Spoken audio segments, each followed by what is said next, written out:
우리는 이 선택의 기로에 놓여 있다고 하는 말입니다. 그런데 선택의 기로에 놓여 있다고 하는 이 말은 우리 삶의 길에 어떤 길을 선택해야 좋을지 참 중요한 상황에 처해 있다고 하는 말이 아닌가 합니다. 그래서 어떤 길을 선택하느냐에 따라 포장된 도로와도 같이 평탄한 길이 열릴 수도 있고, 아니면 비포장 도로와도 같이 험난한 길이 열릴 수도 있다는 뜻인데요. 그렇게 중요한 이 선택을 해야 할 때 선택의 기로에 놓여 있다는 말을 하게 되는 겁니다. 하지만 저는 생각에 오늘 우리에게는 우리가 살아가는 삶의 순간순간이 선택의 기로에 놓여 있는 것이 아닌가 합니다. 우리가 먹는 것에서부터 입는 것, 마시는 것, 그 모든 순간이 선택의 순간이라는 겁니다.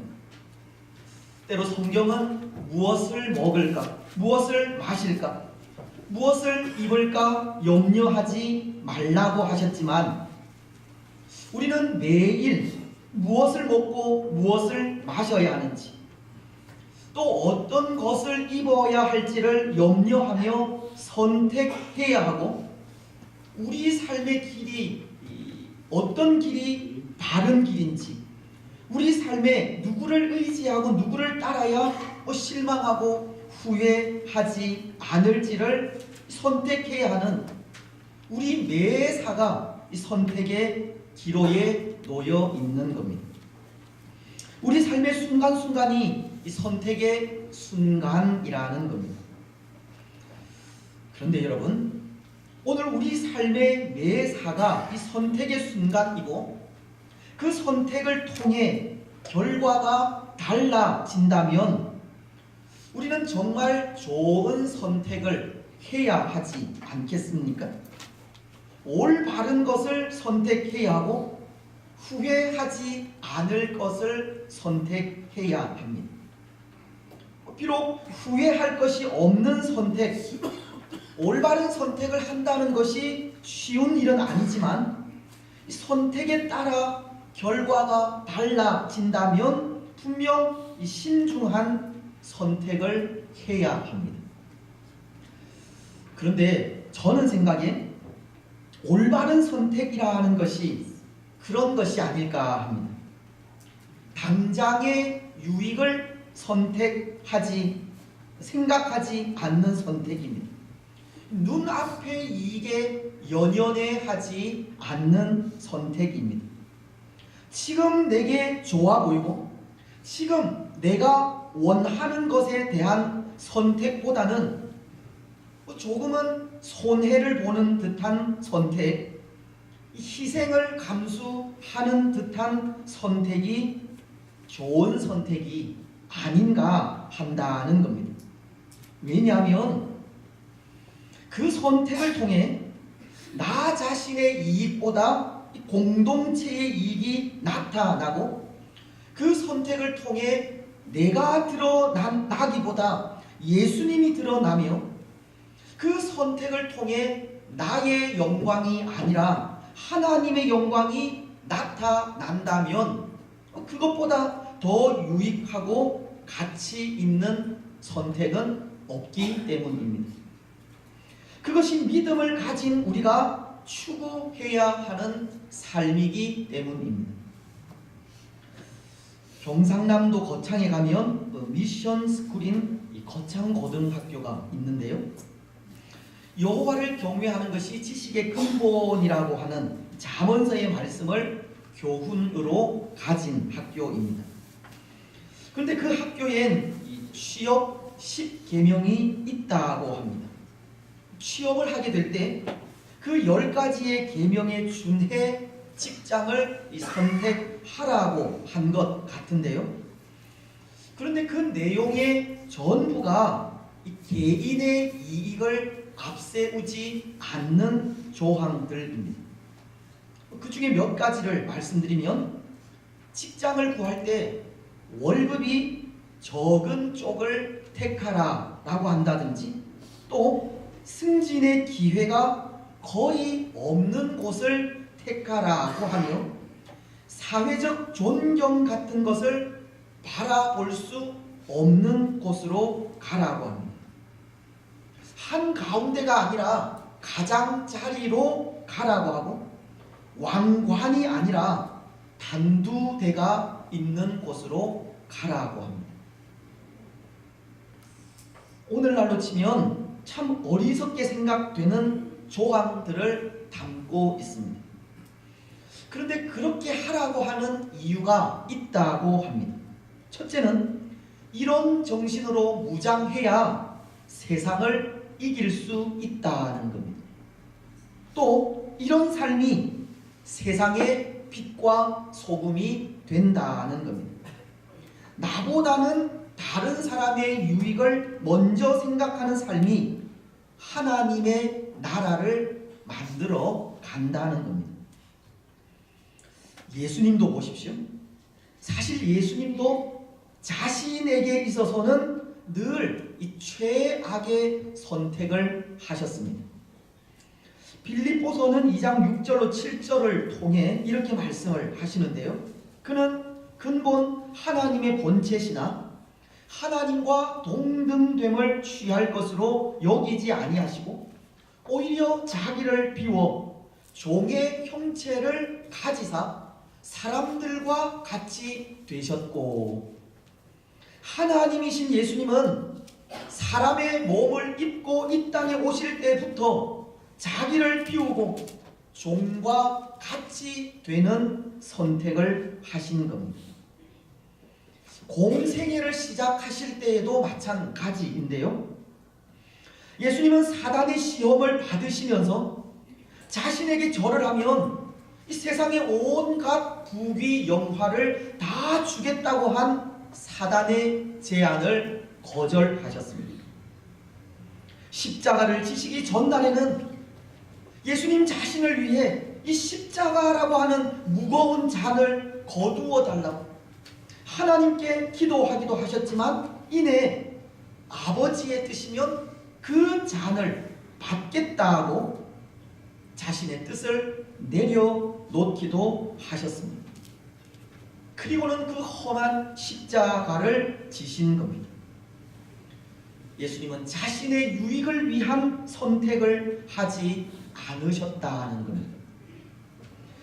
그런데 여러분, 예수님의 그 선택을 통해 이루어진 일이 있지 않습니까? 죄로 죽은 우리가 살아나게 된 것입니다. 자신의 영광이나 눈앞의 유익보다 종이 되는 선택, 십자가의 고통을 감수하신 예수님의 선택으로 오늘 우리의 구원이 이루어진 것입니다. 혹 모르겠습니다. 오늘 이 부패한 시대에 나의 유익이 아니라 이 손해를 보는 선택이 어리석게 보이기도 하고, 또 그 일이 오늘 이 땅 위에 하나님의 나라를 세워가는 일에 얼마나 도움이 될지는 모르겠지만, 분명한 것은 오늘 우리의 선택이 나의 유익을 위한 선택이 되어서는 안 된다는 겁니다. 당장 눈앞의 이익을 위한 선택을 해서도 안 됩니다. 때로 손해를 보더라도, 억울한 일을 당하게 되는 일이 있더라도 하나님의 뜻을 이룰 수 있다면 그것을 선택하는 것이 올바르고 좋은 선택입니다. 그런데 여러분, 우리가 이 예레미야 애가서를 통해 계속 생각하고 있는 유다는 그렇지가 않았습니다. 유다는 당장 눈앞의 유익을 위한 선택을 했다는 겁니다. 그들은 올바른 선택을 한 것이 아니라 잘못된 선택을 했다는 뜻인데, 여러분, 유다의 그 잘못된 선택, 어떤 선택이었습니까? 그것을 생각하려면 지난주로 이 시간을 돌려야 할 것 같은데, 혹 지난주의 말씀 기억이 나십니까? 또 잊어버리셨죠? 지난주 하나님은 하나님을 떠나 우상을 섬기고 하나님 없이 살다 심판 중에 있는 유다에게 살 수 있는 길을 열어 그 길을 선택하게 하셨습니다. 예레미야서 27장 12절을 통해 하나님은 예레미야에게 이런 말씀을 전하게 하셨기 때문입니다. 내가 이 모든 말씀대로 유다의 왕 시드기야에게 전하여 이르되 왕과 백성은 바벨론 왕의 멍에를 목에 메고 그와 그의 백성들을 섬기소서. 그리하면 사실이라. 하나님은 유다에게 바벨론에게 투항해야만 살 수 있다고 바벨론에게 항복하라고 하는 명령을 하신 겁니다. 그런데 유다가 선택한 것은 바벨론이 아니었습니다. 그들은 바벨론에 투항하라고 하신 하나님의 명령에 불순종하였고 바벨론 대신 애굽을 선택해 동맹을 맺고 말았습니다. 오늘 17절은 이렇게 말씀하시기 때문입니다. 우리가 헛되이 도움을 바람으로 우리의 눈이 상함이여 우리를 구원하지 못할 나라를 바라보았도다. 여기 우리를 구원하지 못할 나라라는 것은 유다에게 이익이 될 것이라 생각하고 의지했던 애굽을 말하는 것으로 유다는 애굽의 구원을 바라보았다라고 합니다. 마치도 이 성을 파수하는 파수꾼이 불철주야 누가 침범하는지를 경계하고 바라보는 것처럼 유다는 애굽의 원군을 밤낮으로 합수고대하고 있었다는 겁니다. 그런데 예레미야는 그 선택이 잘못된 선택이었다는 것을 말하고 있습니다. 우리가 헛되이 도움을 바람으로 우리의 눈이 상함이요. 유다는 당장의 유익을 위해 애굽이라고 하는 나라를 선택했지만 이 애굽은 유다를 구할 수가 없었던 겁니다. 애굽은 날개 꺾인 독수리에 불과했고 애굽을 의지한 유다는 오히려 더 큰 심판을 받게 되었습니다. 유다는 잘못된 선택을 한 것입니다. 여러분, 그런 의미에서 이 올바른 선택을 한다는 것이 참 중요한 일이지 않습니까? 무엇을 선택하느냐에 따라 삶과 죽음이 갈릴 수 있기 때문입니다. 그래서 우리의 선택도 때로 손해를 볼 수는 있지만 내게 이익이 되는 선택은 삼가해야 하고 이 당장의 유익에 마음이 흔들려서는 안 되며 눈앞의 영광에 눈길을 주어서도 안 되는 겁니다. 우리의 유익이 아니라 하나님 나라의 유익을 구해야 하고 하나님의 뜻을 이룰 수 있는 것을 선택해야 합니다. 마태복음 6장 33절은 이렇게 말씀하시지 않습니까? 너희는 먼저 그의 나라와 그의 의를 구하라. 그리하면 이 모든 것을 너희에게 더하시리라. 여러분, 오늘 우리는 우리의 유익보다 하나님 나라의 유익을 먼저 구하시기 바랍니다. 그런데 오늘 유다가 이렇게 잘못된 선택을 한 것에는 이런 원인도 있었습니다. 지도자들의 잘못입니다. 오늘 20절은 이렇게 말씀을 하시는데요. 우리의 콧김 곧 여호와께서 기름 부으신 자가 그들의 함정에 빠졌음이요 우리가 그를 가리키며 전에 이르기를 우리가 그의 그늘 아래에서 이방인들 중에 살겠다 하던 자로다. 여러분, 말씀은 우리의 콧김 곧 여호와께서 기름 부으신 자가 그들의 함정에 빠졌으니요 라고 하지 않습니까? 여기 콧김이라고 하는 것은 코의 호흡이라고 하는 말로 당시 유다 백성 전체의 이 생명을 주관할 정도의 중요한 인물을 말하는 것으로 당시 왕이었던 시드기야를 의미하는 것입니다. 그런데 그 시드기야 왕이 어떠했다는 겁니까? 그들의 함정에 빠졌도다. 왕과 당시 지도자들이 잘못된 정책을 펼쳤다는 것이고 그 잘못된 정책으로 나라를 위기에 빠뜨렸다고 하는 말입니다. 애국을 선택한 것이 잘못된 선택이었다는 겁니다. 그런데 이 유다의 왕과 지도자들이 이런 잘못된 선택을 하기까지 그들이 행한 일이 있었습니다. 진리를 버리고 소경처럼 헤맨 일입니다. 자신들의 권력으로 무고한 의인들을 압제한 일이고 영적으로 부패하고 썩은 일입니다. 앞선 말씀인 4장 14절이 그것을 말씀하고 있는데요.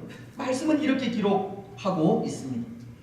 그들이 거리거리에서 맹인같이 방황하며 그들의 옷들이 피에 더러워졌으므로 아무도 만질 수 없도다. 유다의 지도자들은 진리를 잃어버리고 맹인처럼 방황했다는 겁니다.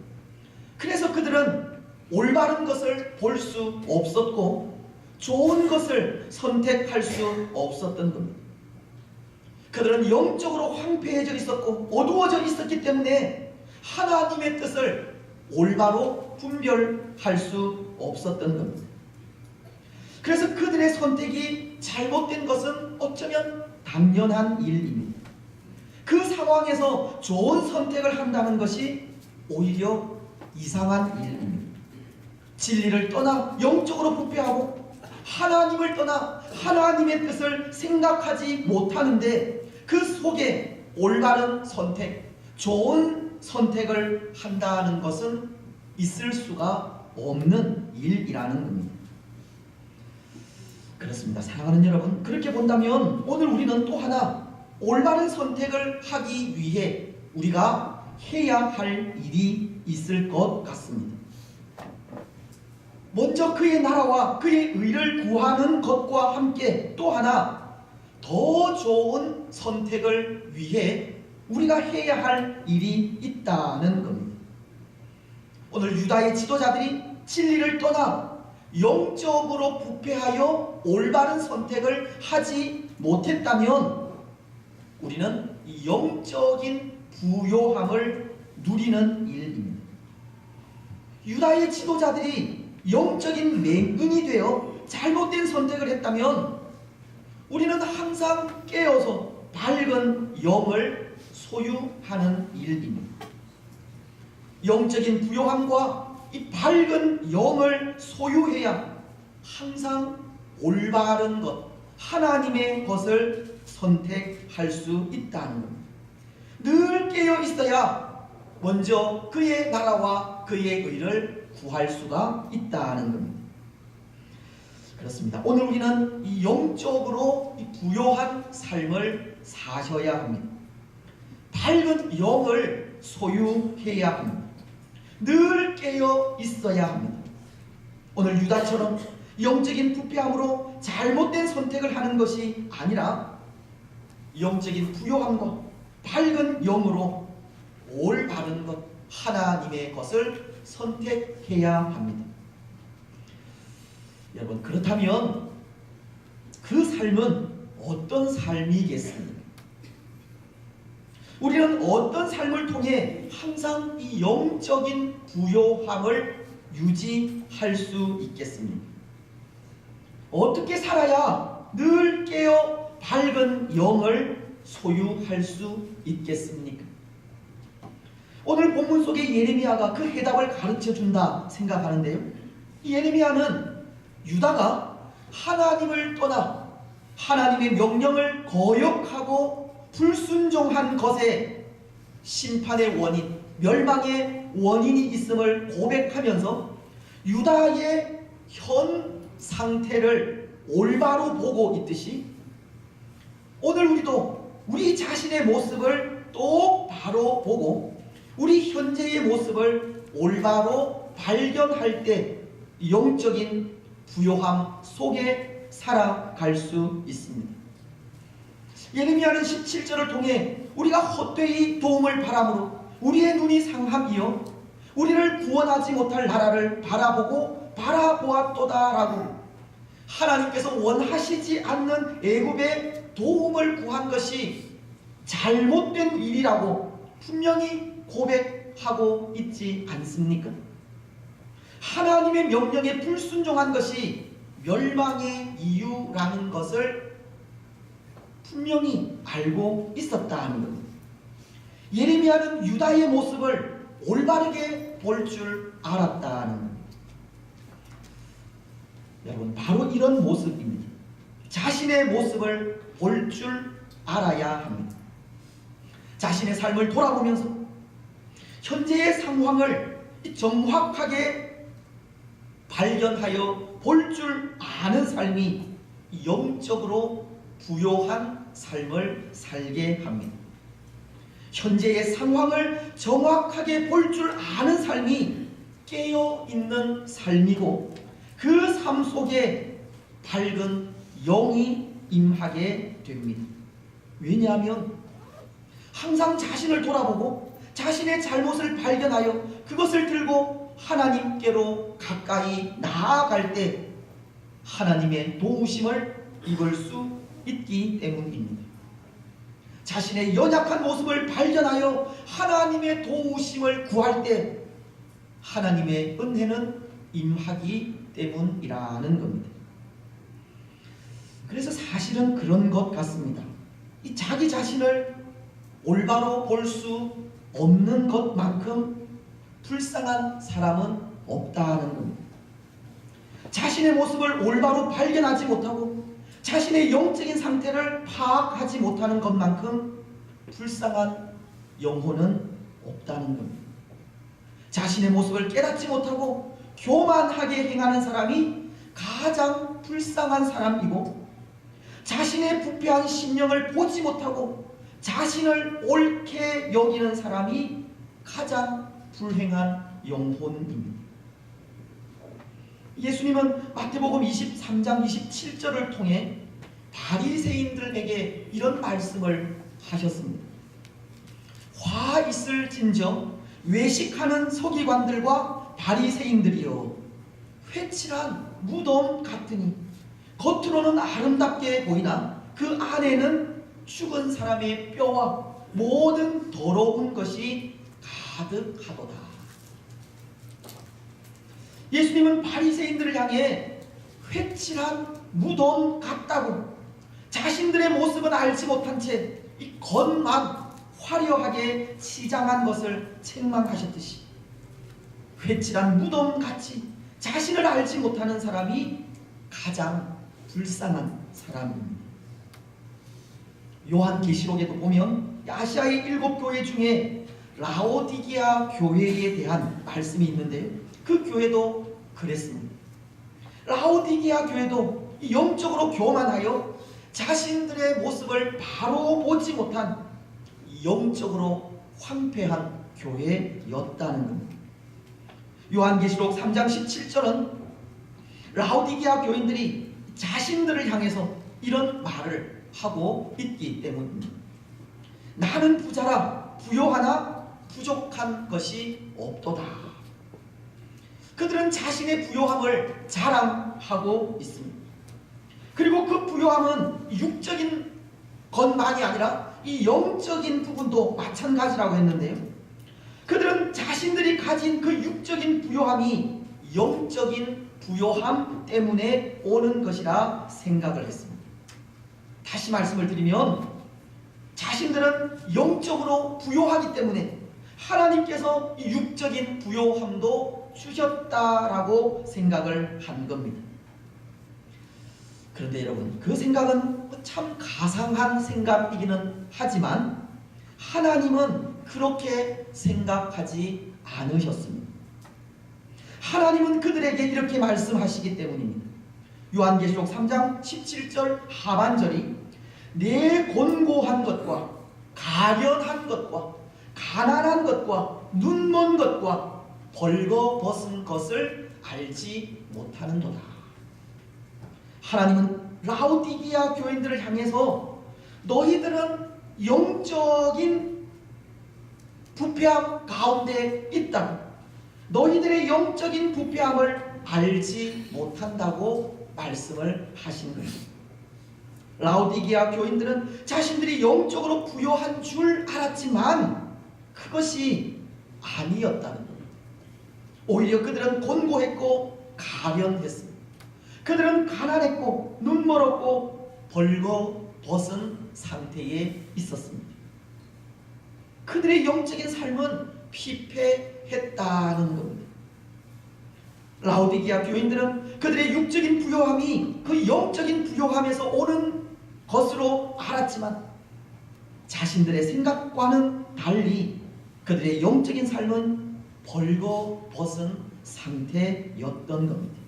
그런데도 그들은 불쌍하게도 자신들의 모습을 알지 못한 채 나는 부자라 부요하나 부족한 것이 하나도 없도다라고 영적인 교만함을 보이고 있었습니다.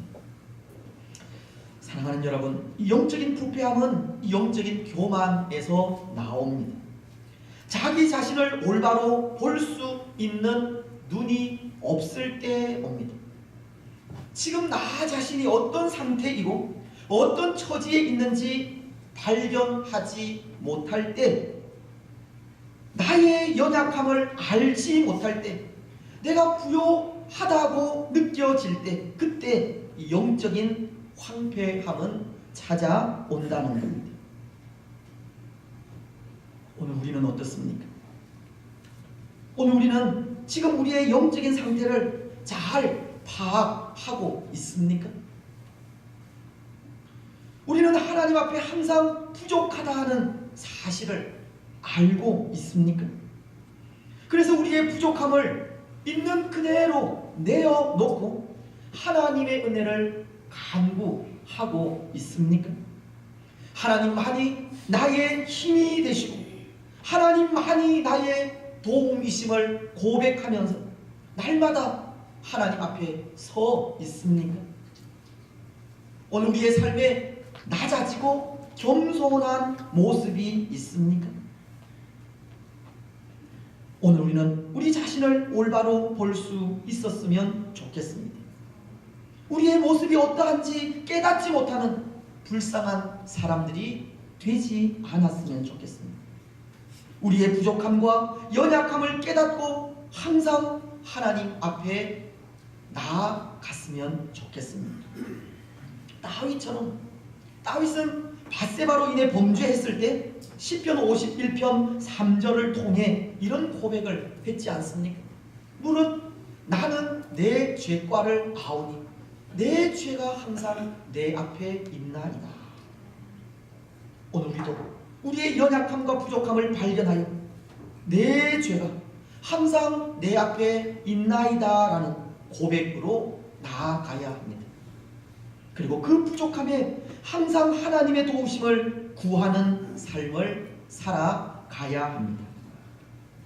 사랑하는 여러분, 오늘 우리는 우리의 상태가 어떤지 우리 자신을 보시기를 바랍니다. 하나님 앞에 항상 부족하고 연약한 존재임을 발견하시고 우리의 연약함을 고백하며 나아가시기 바랍니다. 그래서 날마다 하나님 앞에 서서 하나님의 도우심을 간구하시고 하나님의 은혜를 소망하시기 바랍니다. 바로 거기에 영적인 부요함이 있기 때문입니다. 이제 말씀을 맺겠습니다. 사랑하는 여러분, 오늘 마지막 21절과 22절은 보십시오. 특히 22절은 이렇게 말씀을 하십니다. 딸 시온아, 내 죄악의 형벌이 다하였으니 주께서 다시는 너로 사로잡혀 가지 아니하게 하시리라. 유다를 향한 이 소망의 메시지를 전달하고 있는 것인데요, 영적인 삶이 회복될 때 이렇듯 소망이 넘치게 됩니다. 영적으로 낮아진 삶을 살 때 하나님의 도우심을 받을 수 있습니다. 영적인 풍요로움 속에 하나님 편에서 항상 올바른 선택을 할 수 있습니다. 여러분, 오늘 우리는 우리의 부족함을 발견하여 항상 하나님의 도우심을 구하시기 바랍니다. 우리의 부족함에 항상 낮아지고 겸손하시기 바랍니다. 그 삶을 통해 이 영적으로 부요한 삶을 사시기 바랍니다. 그래서 그 영적인 부요함 속에 언제나 올바른 것, 좋은 것, 하나님의 것을 선택하며 살아가는, 하나님의 영광을 위하여 살아가는 복된 성도들이 되시기를 주님의 이름으로 축복합니다. 아멘.